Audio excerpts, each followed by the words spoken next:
कि ओवरऑल इनका इतना आतंक था कि उस आतंक के आगे हिंदू तो एक तरफ को दुबक के रह गया और यहाँ से भागने की स्थिति में आ गया। जिसको जहाँ राह मिली उधर को निकल गया। 78 में जो हिंदुओं का नरसंहार किया गया था संभल में, जो स्थिति आज बांग्लादेश में हिंदुओं की है वो उस समय पे संभल में हुआ करती थी। जो हिंदुओं के जो कारोबार थे वो धीरे धीरे छिनते चले गए, डर का माहौल पैदा हुआ संभल में, और जितने भी शिक्षा का क्षेत्र था उसका अभाव नहीं था संभल में। भविष्य को लेकर यहाँ से हिंदू धीरे धीरे पलायन करता चला गया, क्योंकि जो है आने वाले भविष्य जो हिंदुओं का सुरक्षित नहीं था। आजादी के बाद से ही संभल ने कई सारे दंगे और बलवे देखे हैं, लेकिन सबसे यादगार अगर लोगों को कोई बलवा है तो वो है साल 1978 का। 1978 में जो बलवा हुआ था उसके बाद जो हिंदू बस्ती थी वो लगभग खत्म होने के कगार पे आ गई थी। लोग वहां से पलायन कर गए थे, कुछ लोग दूसरे जिले में चले गए थे, कुछ दूसरे राज्य में चले गए थे। लोग यहां पर अपने आप को सुरक्षित महसूस कर रहे थे। 78 में ऐसा क्या हुआ था और 78 की जो त्रासदी थी, 78 का जो एक तरीके से कहें तो जो पीड़ा लोगों के अंदर थी वो कितनी भयावह थी, ये हम लोगों की जुबानी सुनेंगे। ये देखिए कुछ बुजुर्ग हमारे साथ बैठे हुए हैं, कुछ लोग यहां बैठे हुए हैं, यही आपको बताएंगे 78 की कहानी कि आखिर 78 में ऐसा क्या हुआ था, 78 में क्या वो चीजें हुई थी जिससे ये पलायन कर गए, ये अपने घर बार छोड़ दिए, अपने बच्चों को बाहर भेज दिए और ये स्थिति आ गई कि यहां पर जो आबादी है वो लगातार हिंदुओं की कम होती गई। सर 78 में ऐसा क्या हुआ था? आप इतने बुजुर्ग हैं, उस वक्त की पूरी कहानी आपको पता होगी, कैसे दंगा शुरू हुआ था और जो हिंदू थे उनके साथ क्या हुआ था उस वक्त? जो भी एटमॉस्फेयर था, जहाँ तक मुझे याद है कि ओवरऑल इनका इतना आतंक था कि उस आतंक के आगे हिंदू तो एक तरफ को दुबक के रह गया और यहाँ से भागने की स्थिति में आ गया। जिसको जहाँ राह मिली उधर को निकल गया और ओवरऑल इतनी दयनीय स्थिति बन गई हिंदू की कि वो अभी तक उभर नहीं सका है। उस वक्त क्या स्थिति थी? कितने हिंदू परिवार थे, कितनी हिंदू बस्तियां थी और कैसे लोग पलायन कर गए, कैसे निकल गए? तो धीरे धीरे कमी होते चले जा रहे हैं बराबर। उस टाइम जो थे वो आज लगातार घटते चले जा रहे हैं। हर आदमी यहाँ से पलायन की सोच रहा है। मैं किसी बच्चे से कहता हूँ कि यहाँ आके आ जाओ, बोले ना अब हम यहीं पर ठीक है, हम यहाँ पर नहीं आना चाहते। और मैंने कितने परिवारों को देखा, जब भी कभी सुनता हूँ कि वो चले गए साहब, वो चले गए, वो चले गए, तो व्हाट इज दिस? एक एक एक बड़ी दयनीय स्थिति है, दैट कांट बी डिस्क्राइब्ड। ये है इस तरह से। अच्छा, आपने भी देखा होगा 78 का जो पूरा बलवा हुआ था, 78 के बलवे की शुरुआत कहाँ से हुई थी, कैसे हुआ था और कैसे लोगों को मारा गया था उस वक्त? यहाँ एक व्यक्ति था जिसका नाम था मंजर सफी। वो ये उस समय ऑटो रिक्शा तो नहीं थी, वैसी रिक्शाएं थी हाथ वाली। वो उन रिक्शा वालों का नेता था। और यहाँ एक डिग्री कॉलेज है, MGM डिग्री कॉलेज, आज भी है। वो दूसरी बात है, उस समय उसकी लोकेशन तहसील के सामने थी, आज वो चौधरी सराय में है। उसकी मेंबरशिप होती है जिसमें 10,000 रुपये जमा होते हैं, तो लाइफ टाइम मेंबरशिप मिलती है। मंजर सभी के पास पैसा नहीं था, लेकिन वो MGM की मेंबरशिप चाहता था। अचानक कुछ ट्रांसपोर्टर्स ने, जो कि मुस्लिम ही थे, उन्होंने 10,000 रुपये वहाँ जमा किए। मंजर सफी ने वहाँ जाकर देखा, ये 10,000 रुपये मेरे लिए जमा हुए हैं। लेकिन उन्हीं ट्रांसपोर्टर्स ने ये कह दिया कि ये हमने किसी के नाम से जमा नहीं किए हैं। तो मैनेजमेंट ने मंजर सफी को वहाँ वो लाइफ टाइम जो थी वो देने से मना कर दिया। इस बात पे वो 40-50 लोगों को लेकर तहसील पे पहुंच गया। उस समय यहाँ SDM थे बंसीधर, कोतवाल था घोषयाल, और डिस्ट्रिक्ट का DM थे फरहत अली। और फरहत अली का मंजर सभी पर पूरा हाथ था, पूरी छूट थी उसे। उसने वहाँ जाके तहसील पे बहस करी, दंगा करा और SDM के चांटा मार दिया। उसके बाद उसने जाके पुलिस थाने को घेर लिया और बाजार को बंद करवाना शुरू कर दिया।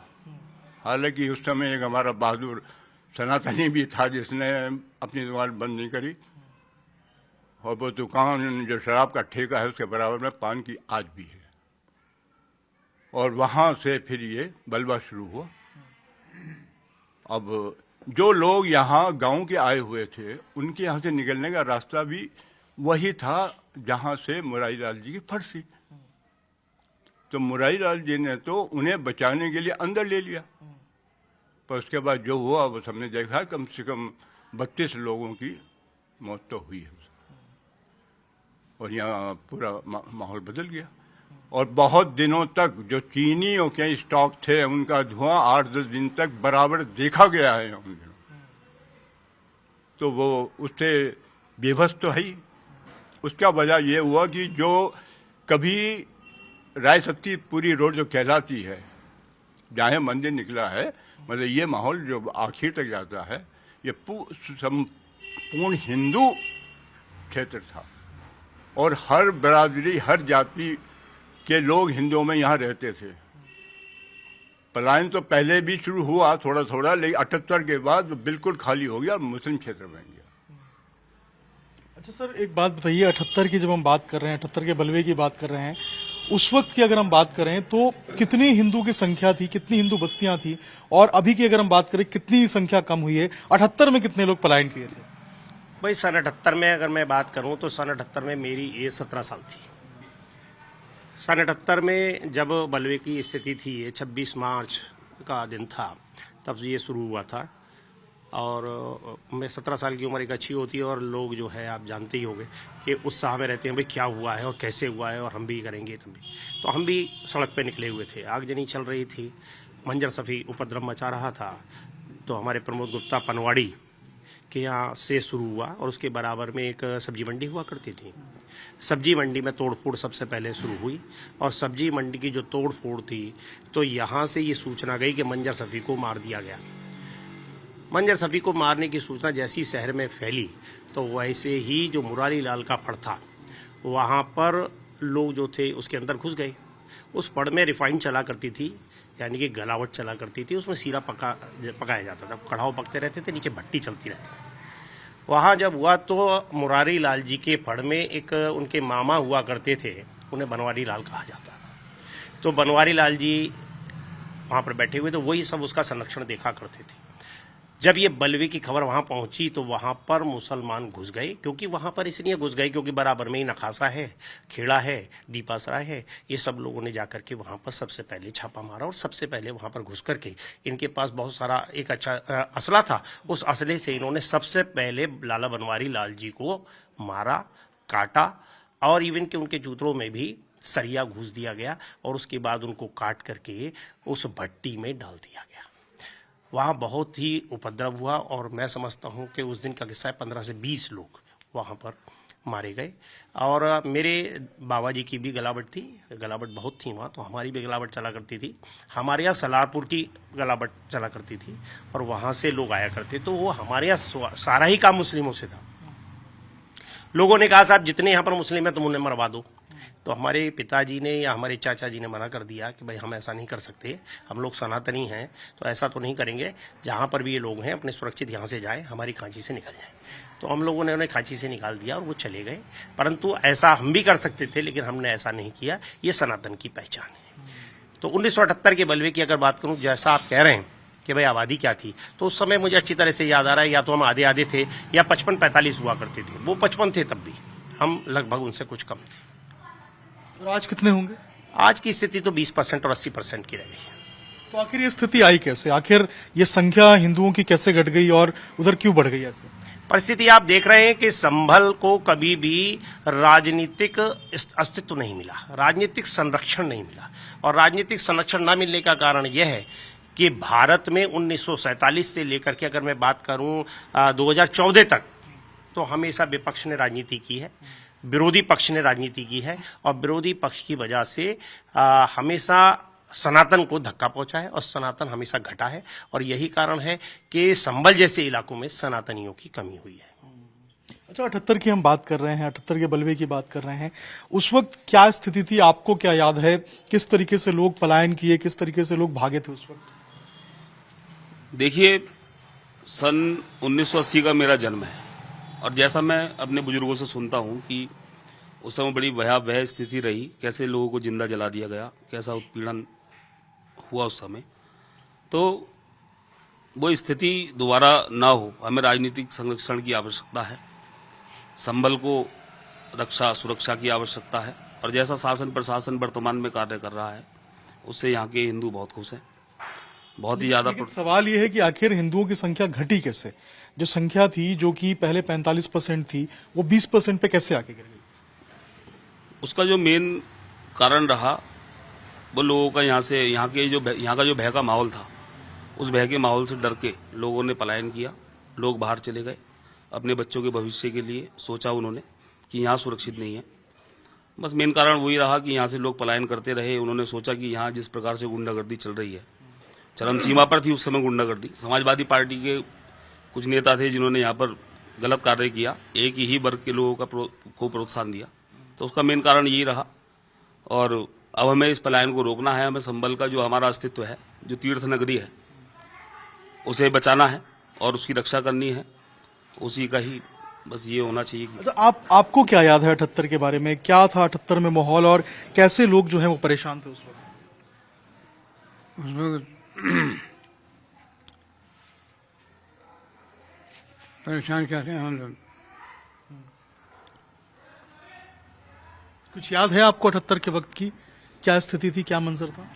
याद है कि कर्फ्यू लग गया था और मैं छोटा था, तो घर की कबाड़ा बंद कर दी, निकलने ना दे रहा कोई भी।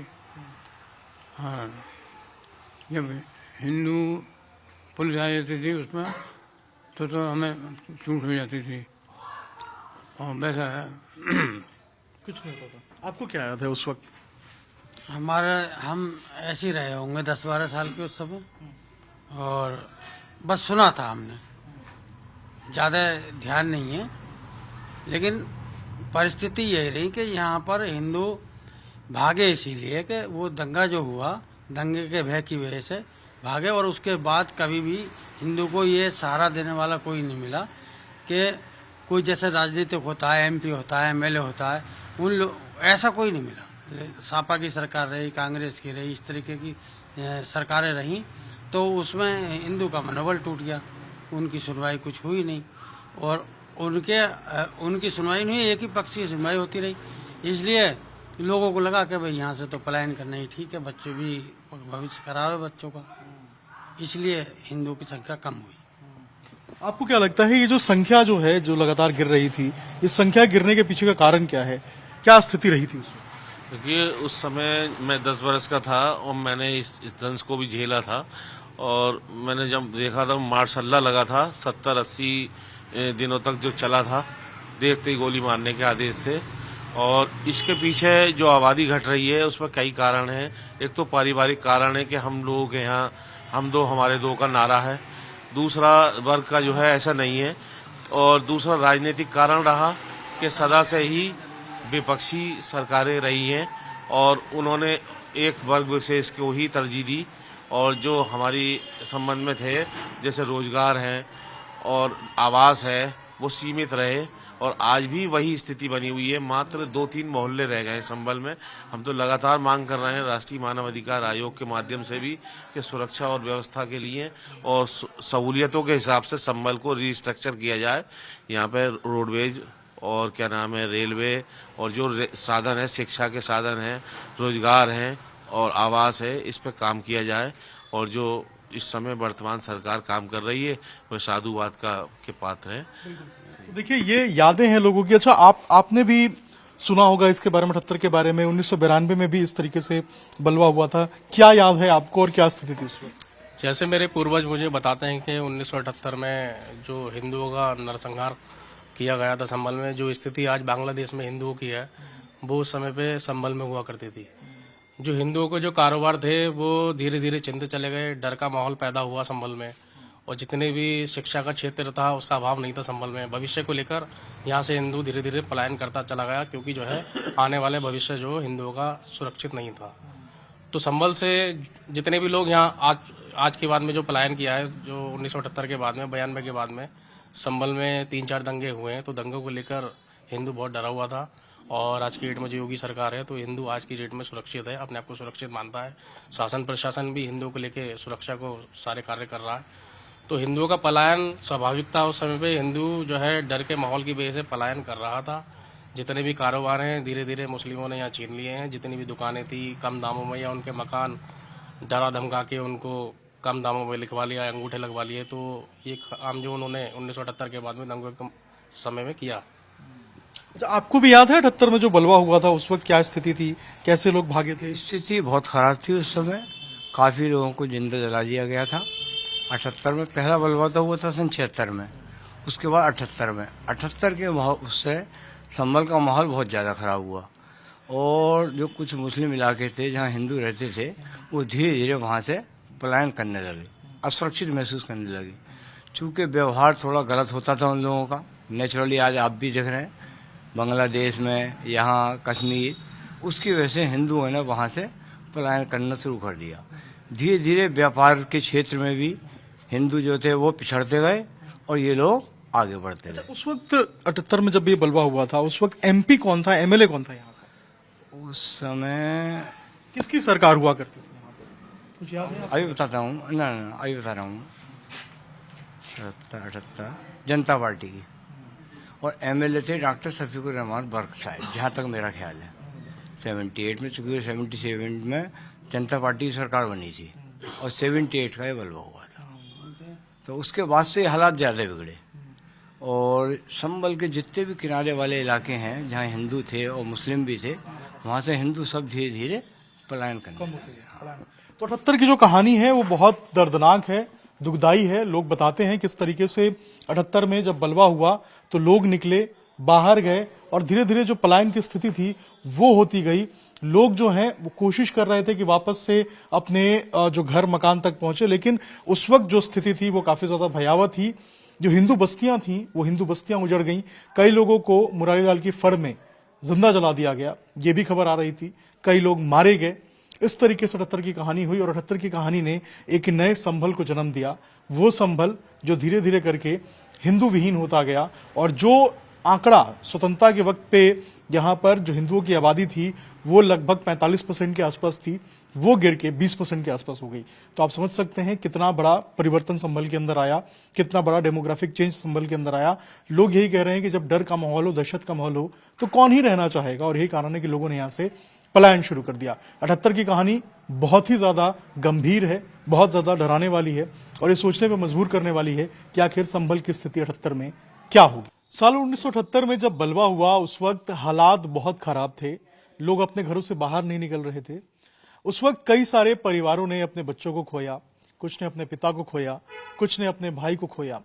ऐसे एक शख्स के साथ हम मौजूद हैं संभल के अंदर ही, जिन्होंने उस पूरे हादसे में, उस पूरे जो त्रासदी हुई थी एक तरीके से हम कहें, जिसमें इतने सारे लोग मारे गए थे, उन्होंने अपने पिता को खोया। हमारे साथ बात करने के लिए सर हैं। सर, पहले तो अपना नाम बताइए और 1978 में जब ये बलवा स्टार्ट हुआ था क्या हुआ था, कैसे शुरू हुआ था, इसके बारे में बताइए। मेरा नाम मोहन चंद शुक्ला है और ये मैं योगी जी का पहले धन्यवाद बोलता हूँ। उन्होंने जांच बढ़ाई, आज तक ना तो किसी ने कोई जांच ही नहीं करी। मेरे फादर ऐसी उसमें बलवे में मरे थे और कोई आज तक कोई सुनवाई नहीं हुई हमारी। आज ये योगी जी का बहुत धन्यवाद बोल लिया हूँ, ये योगी जी ने करा है ये इतना। तो जो है ये समझ लीजिए मेरे फादर जो है सुबह को गए थे 10 बजे वहाँ पे अपनी सैलरी लेने, 4 महीने की सैलरी थी। मुनीम थे मेरे फादर और जो है मुनीमी करते थे वहाँ पे नकाशे में। तो जो है वो गए थे, उन्होंने बुलाया था कि आज सैलरी दे देंगे मालिक लोगों ने।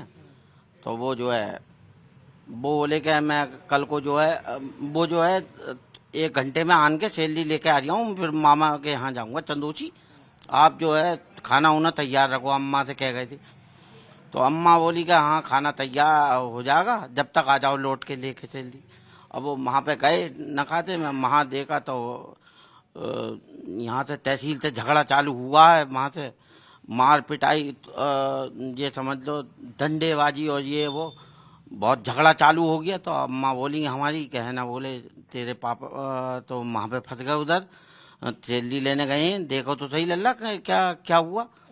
तो हम गए साहब, तो वहाँ तो देखा तो वहाँ पे तो जो आगे लग रही थी, बहुत वो हो रहा था, अफरा तफरी मच रही, सब मार्केट में आदमी अपनी जान बचाने को भाग दिया आदमी।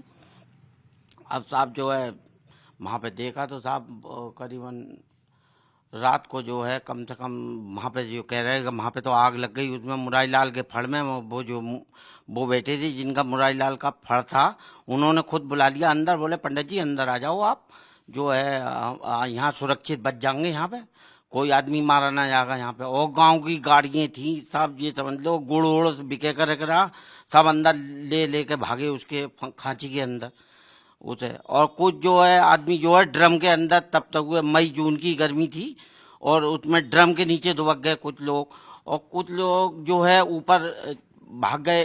उसमें जो है वो था, क्या नाम है, छज्जा था, छज्जे पे दुबक गए तिरपाल के पीछे को जाके। अब वहाँ जो आग जनी लगी है, और ये समझ लो बाहर के लोग आए थे ये सब, उन्होंने से जो है पिछला गेट जो है तोड़ा उसका, तो उससे तोड़ा ट्रक से, उन्होंने ट्रक से तोड़ने के बाद जो है उसमें जो घुसे हैं तो सब आदमियों को जिंदा जलाया वहाँ पे। ये समझ लो जो है वहाँ पे डीजल पेट्रोल से आगे लगाई, वहाँ पे जब आगे लगाई तो धुआं उठा ऊपर को, तो उठा तो हमारे फादर जो है उनसे बर्दाश्त ना हुआ धुआं ऊपर का। ऊपर और भी आदमी थे गांव के, तो जो है वो हमारे फादर कूद गए नीचे को, या कूद गए तो उनके मार दी गोली मार दी, तो उनका जो है वहीं खत्म हो गए वहाँ पे। अब हम जो है रात में टटोल रहे, रो रहे बहुत, हमने कही हमारे फादर आ जाएंगे, अब आते होंगे ना आए साहब। तो जो है सुबह जान के पता चल गई वो तो जो है ख़त्म हो गए वो तो, और उनकी डेड बॉडी गई मुरादाबाद लाशगिरे में। तो साहब जो है हम तो 8-10 साल का छोड़ के मर गए, वो हमारे ऊपर कमाने दवाने वाला ना कोई आदमी, ये समझ लो। तो हमने तो ऐसा संकट झेला यहाँ पे। उस वक्त हिंदुओं की आबादी कितनी थी जिस वक्त ये पूरा मामला हुआ था? वही थी 15-20%, ना इतनी ना थी। हाँ, जब हिंदू आए हाँ तो इतना लड़ाका नहीं था। हिंदू पे कोई ना कोई हथियार था, ना एक डंडा तक का तो मिलेगा ना हिंदू के घर में। ये सब हथियारों से फुल होती हैं ये तो। इनके यहाँ तो अभी पहुंच जाओ तो सब काटने वाली आरी वो मिल जाएंगे चक्कू इनके यहाँ तो। इनके यहाँ तो बदमाशी है, इनके यहाँ तो खुलेआम। तो इस बारे हिंदू तो झगड़े से बचता है, ये है चक्कर। तो फिर आप लोगों ने इस पूरे मामले में एफआईआर कराया, उस वक्त की जांच कैसी थी? क्या जांच सही हो पाई थी उस वक्त इस पूरे बलवे के बाद? नहीं, कुछ नहीं हो पाया, कुछ नहीं, कोई बूझने ही ना आया। बताओ, अब यहाँ पे 4-5 मरे हैं तो दुखना रो रहा हो, हमारा गया घर से तो कोई ना दुखना रो रिया है। हमारा कोई कितनी सरकारें आ गई, कितनी चली आई। योगी जी की सरकार आई है तो पहली दफे मुझे बड़ी खुशी हुई कि इन्होंने जांच कराई है ये 78 के बलवे की। ना तो आज तक जांच ना हुई हमारी। हम पे क्या संकट आया था, कोई हमारा संकट वही ना हमारा दर्द वो करने वाला है। आज मैं उनका योगी जी का बहुत धन्यवाद बोलता हूँ। फिर वहाँ पे जो है हमें 2-4 आदमी लेके गए वहाँ पे मुरादाबाद लाशगिरे में, और लाशगिरे में देखा तो वहाँ पे जो है गठरी बंध रही थी, हाथ पैरों की कटे पड़े थे हाथ पैर। हमारे भाई गए थे, वो बोले कि तो तुम्हारी तो लाश ही ना पहचानने में आ रही यहाँ पे। तो लाशगिरे में हमारे फादर की लाश जो है वो थी साबुत एक, तो उनकी लाश क्रियाक्रम करेंगे राम गंगा पे वो गए थे।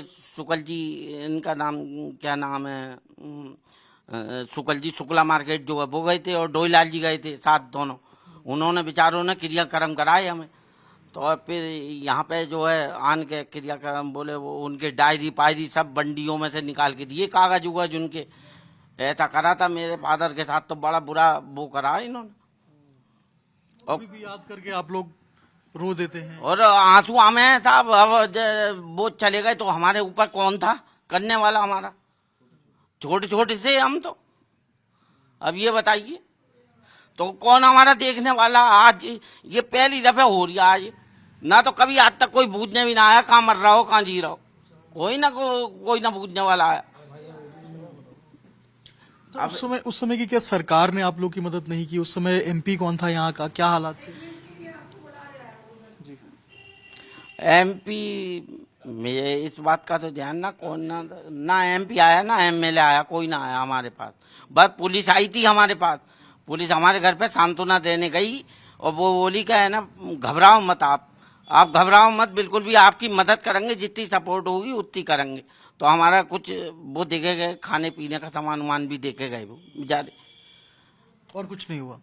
ना, कुछ नहीं हुआ। ये दर्द है 78 के, ये पीड़ित हैं, इन्होंने अपने पिता को खोया है। और आप समझिए कि वहां पर जो मुलाली लाल का फड़ था, वहां पर लोग बचने के लिए छिपे थे, बड़ी संख्या में लोग गए थे और उस फड़ के दरवाजे को ट्रक से तोड़ दिया गया था और उसके बाद वहां पर आग लगा दी गई थी। 78 की कहानी जब लोग याद करते हैं तो रोने लगते हैं, सिहर जाते हैं, रोंगटे खड़े हो जाते हैं, क्योंकि सिहराने वाली कहानी थी ये, डराने वाली कहानी थी ये।